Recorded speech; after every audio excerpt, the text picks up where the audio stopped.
Fengal ചുഴലിക്കാറ്റിൽ തമിഴ്നാട്ടിലും പുതുച്ചേരിയിലുമായി 13 പേർ മരിച്ചു. തിരുവണ്ണാമലയിൽ 3 പേരും വെല്ലൂരിൽ ഒരാളും മരിച്ചു. വിഴുപ്പുറത്ത് ട്രാക്കിൽ വെള്ളം കയറിയതിനാൽ 10 ട്രെയിനുകൾ പൂർണ്ണമായി റദ്ദാക്കി. തിരുവണ്ണാമലയിൽ ഇന്നലെ അതിശക്തമായ മഴയാണ് പെയ്തത്. തമിഴ്നാട്ടിലെ 5 ജില്ലകളിൽ ഇന്ന് ഓറഞ്ച് അലർട്ട് പ്രഖ്യാപിച്ചിട്ടുണ്ട്. മഴ കുറഞ്ഞ പുതുച്ചേരിയിലും വിഴുപ്പുറത്തും താഴ്ന്ന പ്രദേശങ്ങളിൽ നിന്നും വെള്ളം ഇറങ്ങി തുടങ്ങി. പലയിടങ്ങളിലും ഇപ്പോഴും വൈദ്യുതിയും നെറ്റ്വർക്ക് സംവിധാനവുമില്ല. വിഴുപ്പുറം അടക്കമുള്ള ജില്ലകളിൽ നിന്ന് മുഖ്യമന്ത്രി എം കെ സ്റ്റാലിൻ സന്ദർശനം നടത്തും.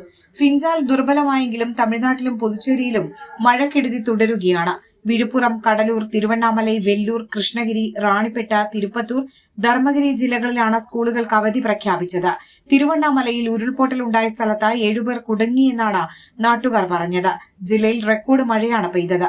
കടലൂർ, വിഴുപ്പുറം, കള്ളക്കുറിച്ചി എന്നിവിടങ്ങളിൽ പലയിടത്തും വെള്ളക്കെട്ട് രൂക്ഷമായി തുടരുകയാണ്. തമിഴ്നാട്ടിലെ തിരുവണ്ണാമലയിൽ ഉണ്ടായ ഉരുൾപൊട്ടലിൽ കാണാതായവർക്കായി തിരച്ചിൽ തുടരുന്നു. സംഭവ സ്ഥലത്തു നിന്നും 50 പേരെ ഒഴിപ്പിച്ചു.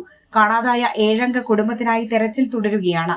ഫിൻജാൽ ചുഴലിക്കാറ്റ് അതിശക്തമായി ന്യൂനമർദ്ദമായി മാറിയതോടെ തിരുവണ്ണാമലയിൽ ഞായറാഴ്ച ഉച്ച മുതൽ ശക്തമായ മഴയാണ്. VOC നഗറിലെ 3 വീടുകളാണ് ഉരുൾപൊട്ടലിൽ മണ്ണിനടിയിലായത്. തമിഴ്നാട്ടിൽ പരക്കെ മഴ പെയ്യുന്നതിനാൽ വെള്ളക്കെട്ട് രൂപപ്പെട്ടിട്ടുണ്ട്. വിഴുപ്പുറം, തിരുവണ്ണാമലൈ, കള്ളക്കുറിച്ചി, കൃഷ്ണഗിരി, റാണിപ്പേട്ട, തിരുപ്പത്തൂർ, സേലം എന്നിവിടങ്ങളിൽ ശക്തമായ മഴയാണ്. വിഴുപ്പുറത്ത് ഇന്ന് മുഖ്യമന്ത്രി എം കെ സ്റ്റാലിൻ സന്ദർശനം നടത്തും. വിഴുപ്പുറത്ത് നിരവധി പേർ വീടുകളിൽ കുടുങ്ങിക്കിടക്കുകയാണ്.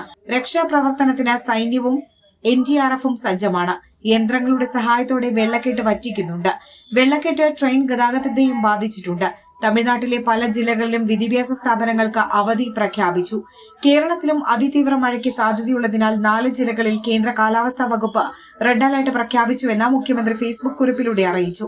മലപ്പുറം, കോഴിക്കോട്, വയനാട്, കണ്ണൂർ ജില്ലകളിലാണ് റെഡ് അലർട്ട്.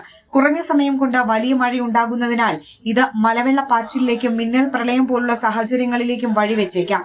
നഗരപ്രദേശങ്ങളിലും പൊതുവെ താഴ്ന്ന പ്രദേശങ്ങളിലും വെള്ളക്കെട്ട് രൂപപ്പെടാനും സാധ്യതയുണ്ടെന്നും അദ്ദേഹം വ്യക്തമാക്കി.